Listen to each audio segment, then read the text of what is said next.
আসসালামু আলাইকুম, তানিয়াস রেসিপিতে স্বাগত জানিয়ে শুরু করছি রমজান স্পেশাল আরও একটা ইফতার রেসিপি। চলুন আমি কিভাবে তৈরি করেছি দেখিয়ে দিচ্ছি। এখানে আমি একটা প্যানে 2 টেবিল চামচ তেল দিয়ে দিলাম আর কিউব করে কাটা 1/4 কাপ পেঁয়াজ দিয়ে আমি সামান্য ভেজে নরম করে নেব। আর এখন আমি এখানে 1/4 কাপ গাজর কুচি দিয়ে দিচ্ছি। আর এটাকে আমি দিয়ে 1 চামচ লবণ দিয়ে 1 মিনিট মতো ভেজে নেব, মানে সামান্য একটু নরম করে নিচ্ছি। এরপরে আমি এখানে অ্যাড করে দিচ্ছি 1 কাপ চিকেন। চিকেনটাকে আমি একটু কুচি করে নিয়েছি, মানে কিমার চাইতে একটু বড় সাইজ। আর 1 চামচ করে আদা বাটা ও রসুন বাটা দিয়ে দিলাম, দিয়ে আমি আবারও নেড়ে নিচ্ছি। নেড়ে সুন্দর করে মিশিয়ে নেব।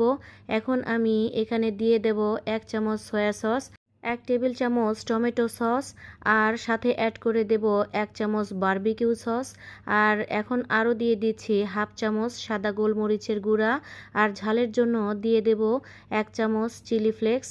বাস এ পর্যন্তই আপনারা এই পুরটাকে ব্যবহার করতে পারবেন, তবে আমি আরও কিছু উপকরণ ব্যবহার করব। এখানে 1/4 কাপ ক্যাপসিকাম কুচি দিয়ে দিলাম।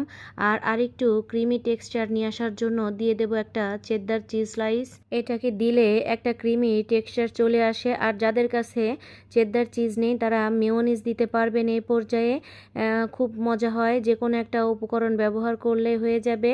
এই পুরটা রেডি হয়ে গেছে। এখন আমি এটার একটা গোলা রেডি করতে যাচ্ছি, কারণ আমি শীট ছাড়াই এটা তৈরি করব।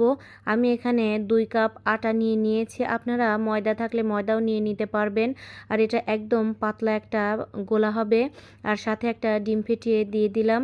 আর এটা দেখুন একদম পাতলা একটা ব্যাটার হয়েছে। আমি এটার ঘনত্বটা দেখিয়ে দিলাম। এখন একটা প্যানে একটু তেল টিস্যু দিয়ে মুছে আমি 1 চামচ করে দিয়ে দেব।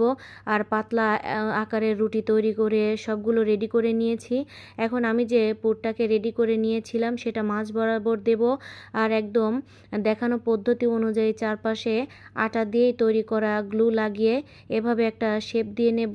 এটা মূলত জাম্বু সমোচা বা ট্রায়াঙ্গেল চিকেন পার্সেলও বলে।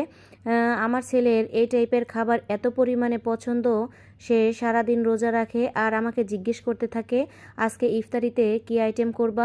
এটার চারপাশের এক্সট্রা অংশটা চাকু দিয়ে কেটে বাদ দিয়ে দিবেন। আর এখানে আমি 1/4 কাপ টেম্পুরা ফ্লাওয়ার, একটা ডিম আর লবণ মরিচের গুঁড়া দিয়ে ফেটিয়ে নিয়েছি। আর ব্রেড ক্রামসে এটাকে কোট করে নেব দেখানো পদ্ধতি অনুযায়ী। দেখুন আমি সবগুলোকে এভাবে করে তৈরি করে নিয়ে ভাজতে চলে যাব। এটা ভাজতে খুব বেশি সময় লাগবে না, কারণ সবগুলোই রান্না করা। একটা প্যানে পর্যাপ্ত পরিমাণে তেল নিয়ে মিডিয়াম হিটে এটাকে গরম করে উল্টে পাল্টে গোল্ডেন ব্রাউন করে ভেজে নেব।